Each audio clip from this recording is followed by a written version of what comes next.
These are a bit more recent explanations. Now we'll start with the older one first. Probably not as well known anymore, but it was an article by Dennis Synor in the 1970s, I think. And essentially, he made a calculation. And this calculation was that the Great Plain in Hungary lacks sufficient pasturage to support massive herd of Mongol horses and other associated, assuming they had other livestock with them. And therefore, if this pasture cannot support Mongol horses and livestock, then it cannot support a Mongol presence. Therefore, the Mongols withdrew before they starved their animals to death. Now, Stephen outlined a peculiar trend regarding Synor's numbers with this theory.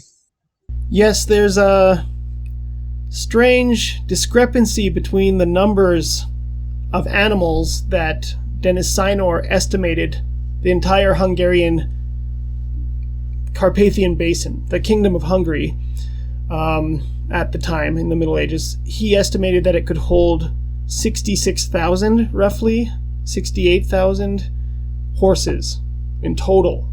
That was the maximum capacity of Hungary. And therefore it just didn't have enough. It couldn't handle enough horses that the Mongols could base their army and continue their conquest there. So he said there's a geographical reason that the Mongols didn't conquer Hungary or Europe, and they didn't stay in Hungary, especially, is because you could only have 68,000 horses there. And he did this by estimating that every horse needs 120 acres of grass, of pasturage per year, based on, he said, American horse breeding statistics. These are two totally different things. An American horse and let alone 120 acres sounds absolutely like a gross overestimate. It depends dramatically on the quality of that grassland too. Because if 120 acres of nice lush grass, you put a lot of horses on that. 120 acres of like thin little shrub in like Texas or something, yeah, you'll get animals on that, but you'll struggle to get a season out of that. And like you said too, these are also estimates for larger, like modern American horses. So just Dennis Synor made his theory originally in 1972, and it comes from a good point. He said Batu never returned to Mongolia, therefore this political theory doesn't make any sense. Great point. But then he said, well, they left Hungary because of this geographical reason, because they could only have 68,000 maximum troops. Troops, actually, not horses. Troops. 68,000 soldiers total, because they'd all need 3 horses. But then in 1999, and Dennis Synor was, he lived a long time, so many decades had passed, and he wrote about his theory again about, 30 years later, and suddenly the numbers had all changed. Suddenly the Great Hungarian Plain had way more pasturage, horses needed way less acres of pasturage per horse, but suddenly the Mongols each had 5 horses instead of 3. And so he got the number low again, he said, ta-da, see, 80-some thousand or 88,000 Mongol troops maximum. And I think what he was doing, and yeah, I can't speak for him, but I think what he was doing, as a historian, was trying to keep the number nicely below 100,000, and especially below 130,000. Because that's the numbers that we find in a medieval source for the size of the Mongol army. But in any case, it doesn't really matter, because in the end, what I did in my dissertation, you see the results here. I had a lot of really good Hungarian colleagues, and one of them is a sort of agriculture expert, medieval agriculture, Laszlo Ferenczi. I called him Lazzi, and he and I got together and discussed this whole thing and said, well, let's actually go to the early modern, the earliest numbers we can get for exact numbers of livestock in specific little areas. In the 1500s, for instance, 1600s in some cases. But you're getting numbers that are nowhere near. They're much bigger, let's say. These numbers are much bigger of the amount of livestock than what Synor had estimated in his early or his later numbers. It's just they could pack way more animals into these tiny little sections. So just to pick one, what should we go with here? 30,000 cattle in this little yellow block. Just a fragment of Hungary.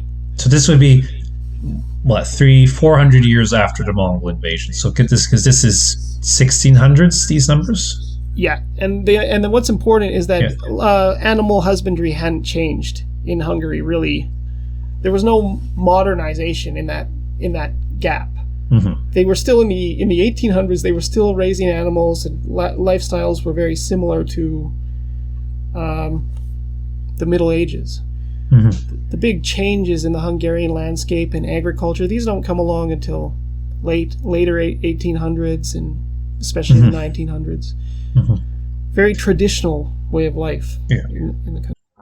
And like as a whole, the theory, it requires the Mongols just knowing how much pasture was in Hungary and was available in Hungary, and just after, and sure, they would scout these things out, and I'm sure they had their means of making estimates, but it's like knowing, like, first of all, the Mongols never really cared that much about, like, they would, if they overgrazed the region, they wouldn't care, because to them, all of Hungary is being treated essentially as a single pasture. So for nomadic pastoralists, what you do, you use one pasture for part of the season, and then you move your herds to the next pasture and the next pasture. And this is just how the Mongols worked. So first of all, this is assuming that they're putting all of their horses in Hungary anyways, which, why would they do that when you cross the Carpathians and then you're in the steppe? Or you go south and then there's those grasslands along the Danube, south of the Carpathians. So this is requiring the Mongols just leaving all of their army and permanently seeing Hungary itself as a spot just to leave all of their army. Which I imagine the people who kind of repeat this theory and it's almost like if you're imagining Europe as just like, say, a map on the page here, and you like Spain, France, and it goes over, and it's one of those maps of Europe where it cuts off like at the start of the Black Sea. So Europe ends here. So none of this really matters. So you're only seeing this, the Hungarian Basin, or Pannonian Basin, as this is where the army is, and this is where the army stays, and you need to stay here to attack all the rest of this. But that's not how the Mongols are going to see it. They never, and we see this all over their conquests, they never see within like these restricted geographic terms, because they're coming from the steppe. They've just traveled all the way across Asia. To them, it is absolutely nothing to leave Hungary for a season, for a year, feed their horses back in the steppes in the Pontic steppes north of the Black Sea, leave them there, and come back the next year. This is nothing to them. I'd almost describe it like a board game approach. Dennis Synor's theory is almost a board game. Like, you can only be on the tiles that are marked Kingdom of Hungary, and you can't take your horsemen off those, so therefore you're stuck. But the reality is that just south of the Carpathian Mountains is Wallachia, which is one of the 3 sections of modern Romania. Wallachia was always inhabited by Cumans and Pechenegs and whatnot. Nomadic steppe people would come in. It was almost like a funnel that they'd go around the Carpathian Mountains, and that's a steppic, not steppic, this word doesn't exist, I keep thinking it exists, but that's a steppe vegetation region. That's a grassland. A lot of Wallachia is grassland, and it's kind of funny to imagine that the Mongols wouldn't figure out to just move their armies into any of these regions to get the grass that's still there if they were running short. It's like this image of, they're nomads, and then they're going to get in Hungary and just stop being nomads. It's also, too, when people seeing sort of the Mongols as just, they're just like following the Magyars, and they're following the Avars, and they're following the Huns, where it's like you go to the steppe and you just stay there because there isn't any pretensions beyond that. But the Mongols have pretensions for all of that. Literally the rest of Europe. We know they want to conquer the rest. We have plenty of letters from the Great Khans to the popes to the kings demanding they come and submit. So seeing Hungary, the steppe, as like the natural endpoint, it's silly because nowhere else in Asia is the steppe the endpoint for the conquests. And to me, it seems ridiculous to argue that somehow Hungary is insufficient pasture to leave the Mongols for a season when the Mongols, in only a couple of years prior to this, 1232, when they're attacking the Jin dynasty, Ögedai sends an army to spend the season in Tibet. Now, are you going to argue to me that Hungary has less pasture available to it than Tibet? Now, and what ends up happening, though, because there is insufficient pasture in Tibet, is a whole bunch of the army dies. There's accusations of cannibalism and things like that, and they're only there a couple months. But that's what happens when there is insufficient pasturage. And we get reports of that in the sources. And if the Mongols had been starving in Hungary at any point, well, you're damn well sure there would have been Europeans writing up, look, the Mongols, God punished them for their sins and they ran out of food and they started eating each other. They would have loved that. Exactly, and that's the biggest, maybe that's, from my point as a historian, from my perspective, one of the biggest problems with this environmental theory of Synor, or a later theory that just came out in 2016 by Nicola de Cosmo and Büntgen, and they argued that the kind of bad, wet, cold conditions in Hungary in the winter of 1241-42 especially caused a temporary problem that the Mongols nonetheless took as evidence, caused an environmental problem, a problem with food, a problem with grass growing, that the Mongols took as evidence that Hungary was unsuitable for their occupation. And so they left. So there's a bunch of problems with this theory, like, really the Mongols conquering the world wouldn't just try again next year? Like, they're quite persistent with China. They come to northern China year after year. They come to Tibet several times. They come to Korea, not suitable for horses, really, mass horse producing. They conquered Korea, though, and the Koreans were persistent, and the Mongols were persistent.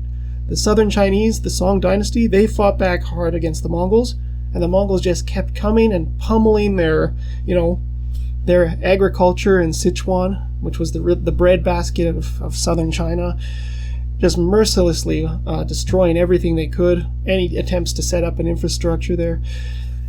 How come they gave up so easily on Hungary? So this is one problem I have with any kind of environmental theory. Like you said, but the second one relates exactly to what you said. And it applies to both Synor's theory and the later theory.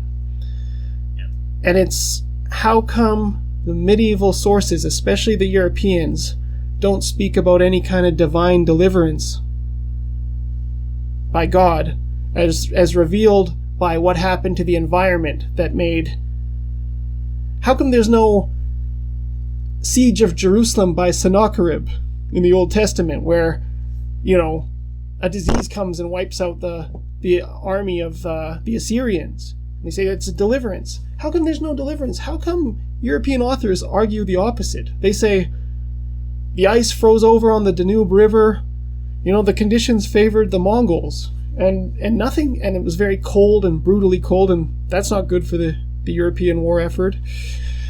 And it helped the Mongols cross the river. The conditions were boggy at the Battle of Muhi, which was bad for the Hungarian army, and apparently helped out the Mongols. And there's never any mention that, thank goodness that the Mongols were all starving at the end, though. And as you well know, in 1285, an incident that wasn't even considered by these authors, because it's very obscure, but the Mongols invaded Europe again, and this time there was a blizzard, there was starving Mongols eating each other, there was an epidemic that broke out, and guess what all the European sources said? They say, God has delivered us. And in that case, it's not even just European sources. There's Rus sources saying this. It's showing up in Mamluk Egypt. Everyone heard about this. Now, in Synor's theory, too, so he essentially argues it's a very wet spring and it's so muddy that the Mongols can't advance. Now, there is like this is true if you don't want your horses staying in really muddy ground. It'll cause hoof diseases and rot their hooves and things. And we do have cases where the Mongols do retreat because of mud. Ghazan, the Khan of the Ilkhanate, from 1295 to 1304, I think. So he wins like the only major Ilkhanate victory over the Mamluks in 1300, start of 1300, Wadi al-Khaznadar. So like the only real Mongol victory in the war against the Mamluks. Now he ends up retreating a bit later in the season, or later in the spring before the onset of the summer heat. Probably he figured there wasn't sufficient resources to make the crossing across through Palestine, across the Sinai Peninsula, and to Cairo, and probably a fair assumption. Now, but he comes back in the fall of 1300. Might even be 1301. I don't quite remember the exact date. Anyways, he comes back 1300, and he has to turn back because it is a huge rainstorm which turns all the routes to mud. So this is an occasion where this is specifically described by the primary sources. I think Rashid al-Din says, I think the Mamluk sources agree with it. So there it is, specifically described. And we don't have this description in any of the sources on Hungary. And we have lots of sources talking about the Mongol invasion of Hungary. There's eyewitnesses, Master Roger, there's Thomas of Split, there's numerous letters from the King of Hungary, the Holy Roman Emperor. This even shows up in a number of Persian sources, and obviously a bit removed from it. It shows up even in the Yuan Shi. This is the first battle on European soil to be described in a Chinese source as the Battle of Mui. And in none of these sources is it presented as a retreat due to the environment, not even the European sources. And including the eyewitness European sources who were Master Roger, who were literally in the Mongol army. There's no indication of the environment turning against them. And Master Roger was a cleric. He probably spent months of his life hoping for a sign, and he wasn't really seeing any. It looked like Hungary had been abandoned to its fate, which is often how these clerics described it in 1241-42. Whereas, although a lot of people did see the 1285 event as a needless tragedy, they'd rather not be invaded by the Mongols. Still, a lot of them said of divine deliverance. The Mongols were smited like the Egyptians in the Old Testament. So if you didn't have 1285, then you could maybe argue that an argument from silence is not good. An argument from silence is where you say you base your argument on the fact that people didn't say something. But when you have all these examples through the ages, but it's specifically with Mongols in Hungary even, you have the 1285 example. What would happen if there was an environmental disaster that afflicted the Mongols? And it turns out literally everybody across the world who wrote anything about that invasion documents it. Now, you were involved in writing a counter article to the Cosmo's argument regarding this reign and stuff, and I think it got picked up a lot by a lot of news media and stuff, saying "Oh, Mongol invasion solved. It was due to rain and stuff." Now, you wrote a counter article, and the Cosmo, he wrote a counter article back at you guys. Was there anything? Now, I think did he really address your points? And has there been anything further in that back and forth since then? Well, I wouldn't say I was involved in the article. I'm just joking.